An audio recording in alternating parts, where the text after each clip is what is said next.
नमस्कार दोस्तों, स्वागत है आपका हमारे चैनल ज्ञान लो में। आज हम बात करेंगे हिराची ऑफ क्लासिफिकेशन ग्रुप्स के बारे में, यानी कि जो लिविंग ऑर्गेनिज्म है उनको किस तरह से अलग अलग ग्रुप के अंदर हम डिवाइड करेंगे, और जो हमारे बायोलॉजिस्ट थे उन्होंने क्या मेथड यूज़ किया था लिविंग ऑर्गेनिज्म को ग्रुप्स में डिवाइड करने का, ताकि हम उनको आसानी से पहचान सकें। तो हम बात कर लेते हैं जो हमारे बायोलॉजिस्ट थे, अर्नस्ट हैकेल थे, जो कि 1894 में उन्होंने, और उनके साथ जो आगे फिर मॉडिफिकेशन की गई इन किंगडम्स के अंदर, किंगडम यानी कि जो उन्होंने एक ब्रॉड कैटेगरी बनाई ताकि लिविंग ऑर्गेनिज्म को क्लासिफाई किया जा सके, उसको उन्होंने किंगडम बोला। तो जो बायोलॉजिस्ट थे अर्नस्ट हैकेल इन 1894, और उसके बाद रॉबर्ट विटेकर इन 1959, और उसके बाद कार्ल वॉयस 1977 में, इन्होंने जो बायोलॉजिस्ट थे इन्होंने क्लासिफाई किया लिविंग ऑर्गेनिज्म को, और जिनको इन्होंने कहा एक ब्रॉड कैटेगरी, जिनको उन्होंने बोला किंगडम्स। अगर हम विटेकर की बात करें, रॉबर्ट विटेकर की बात करें, तो उन्होंने 5 किंगडम में इनको बांटा: मोनेरा, प्रोटिस्टा, फुंगी, प्लांटे और एनिमेलिया। तो इनके बीच, इन 5 के बीच में इन्होंने, रॉबर्ट विटेकर ने इनको बांटा, और उसके बाद मॉडिफिकेशन करके कार्ल होज ने इन मोनेरा को डिवाइड कर लिया 2 चीज़ों के अंदर, यानी कि जो पहला ये मोनेरा था इसको 2 चीज़ों के अंदर डिवाइड कर दिया, आर्किया और यू बैक्टीरिया के अंदर। आर्किया, जिसको आप आर्किया बैक्टीरिया भी बोल सकते हैं, और जो ये यू बैक्टीरिया है इसको आप बैक्टीरिया सिंपल बोल सकते हैं। तो उन्होंने बाद में मॉडिफिकेशन किया। अब देखिए, जो 5 किंगडम ये बांटे गए थे रॉबर्ट विटेकर के द्वारा, मोनेरा, प्रोटिस्टा, फंगी, प्लांटे और एनिमेलिया, ये हमने बनाए थे, ये जो ग्रुप बनाए थे ये किस बेसिस पे बनाए गए थे? सेल स्ट्रक्चर के बेस पे। सबसे पहला बेस तो था कि सेल स्ट्रक्चर उनका कैसा है, दूसरा जो मोड को, और जो सोर्स ऑफ न्यूट्रिशन है उनका कौन सा है, यानी कि किस तरह से वो अपना भोजन लेते हैं या बनाते हैं, या न्यूट्रिशन का मोड या सोर्स कौन सा है उनका, और तीसरा उनकी जो बॉडी की ऑर्गेनाइजेशन है वो किस तरह की है, यानी कि सिंगल सेल है, मल्टी सेल है, यूकैरियोट्स हैं, प्रोकैरियोट्स हैं, इस तरह के। तो उन्होंने इन 3 को बेस बनाया।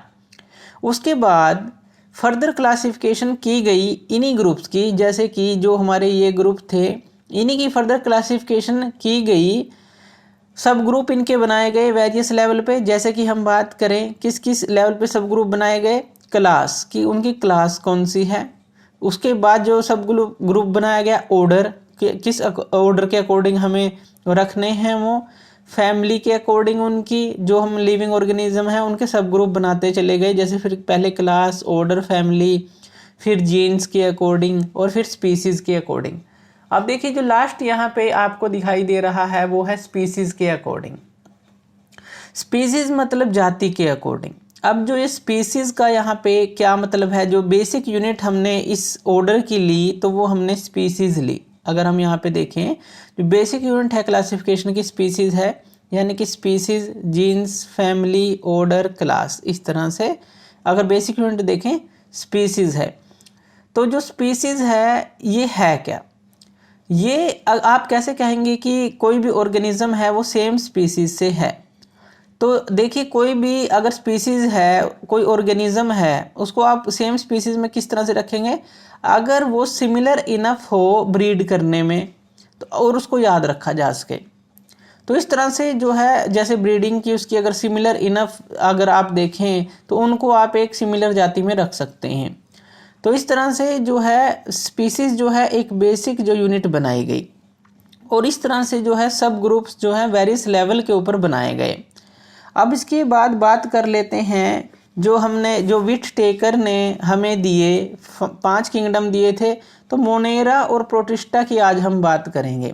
तो चलिए बात करते हैं मोनेरा और प्रोटिस्टा की। तो मोनेरा और प्रोटिस्टा क्या है उसके बारे में जान लेते हैं। सबसे पहले बात कर लेते हैं मोनेरा की। मोनेरा क्या है? अब जो मोनेरा है इसके अंदर जो भी हमारे ऑर्गेनिज्म होते हैं उनका कोई डिफाइंड न्यूक्लियस नहीं होता, इसीलिए इनको एक दूसरा नाम दिया जाता है जिसको हम बोलते हैं प्रोकैरियोट्स।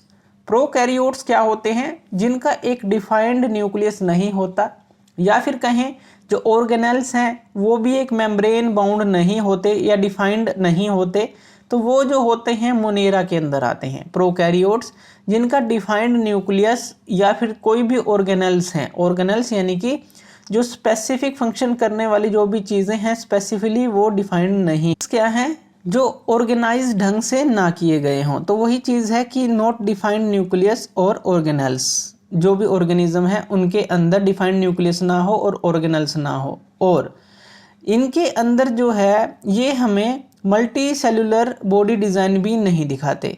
तो ये जो है मल्टी सेलुलर बॉडी भी नहीं है, यानी कि जो है एक सिंगल सेल बॉडी है। प्रोकैरियोट्स हैं जिनके अंदर नॉट डिफाइंड न्यूक्लियस है और ऑर्गेनेल्स नॉट डिफाइंड हैं, तो ये आप कह सकते हैं। दूसरी तरफ अगर हम देखें इनको तो ये काफ़ी डाइवर्सिटी दिखाते हैं हमें।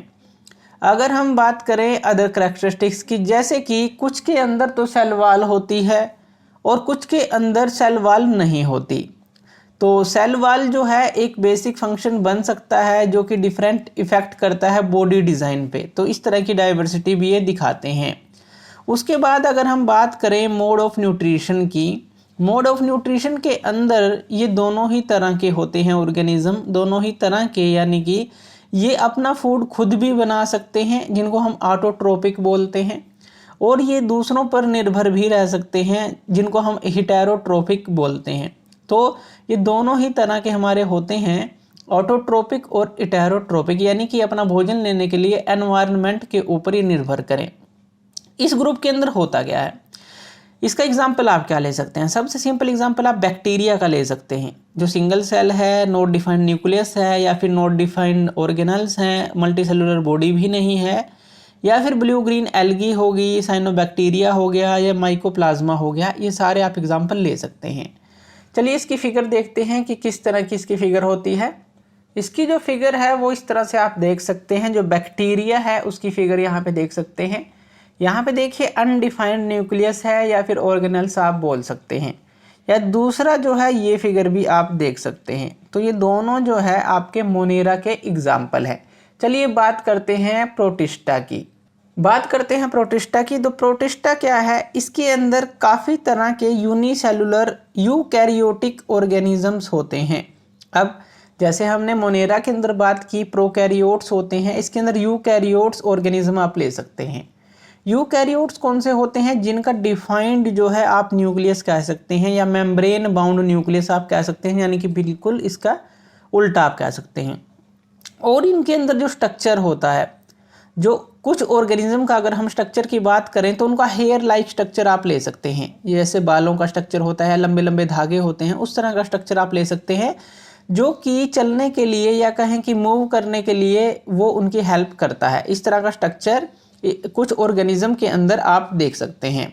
जैसे कि सीलिया, हमने लंग्स के अंदर बात की, सीलिया स्ट्रक्चर होता है तो जो म्यूकस को धकेलने का काम करता है, तो इस तरह का जो स्ट्रक्चर इसके अंदर होता है। या फिर विप लाइक स्ट्रक्चर या विप लाइक फ्लैगिला आप बोल सकते हैं, फॉर मूविंग अराउंड, यानी कि इनको जो है चलने के लिए हेल्प करता है या मूव करने के लिए हेल्प करता है। अब अगर मोड ऑफ न्यूट्रिशन की बात करें, ये भी दोनों तरह के होते हैं, ऑटोट्रोपिक और हेटेरोट्रोपिक, यानी कि अपना खाना खुद भी बना सकते हैं और एनवायरनमेंट पे भी ये जो है निर्भर रह सकते हैं। तो दोनों तरह के ये होते हैं।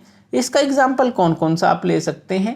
इसका एग्जाम्पल आप ले सकते हैं जो यूनिसेल्यूलर, यानी कि एक ही सेल वाली एल्गी, डायटम्स और प्रोटोजोन्स, इसका एग्जाम्पल आप ले सकते हैं।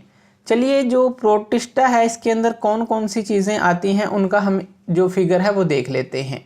तो इसके अंदर आप बात कर सकते हैं पैरामेसियम की, जो कि इस तरह की फिगर आप देख सकते हैं, या फिर सिंपल सा आप बात कर सकते हैं अमीबा की। तो ये जो दो फिगर हैं आप इसके अंदर ले सकते हैं, इनको देख सकते हैं, जो प्रोटिस्टा के अंदर आप ले सकते हैं, यानी कि eukaryotes unicellular well defined nucleus के अंदर देख सकते हैं। तो ये जो सारी जो प्रोटिस्टा की जो करैक्टरिस्टिक्स हैं इन फिगर्स के थ्रू या इन दो एग्जाम्पल के थ्रू आप समझ सकते हैं। Thank you.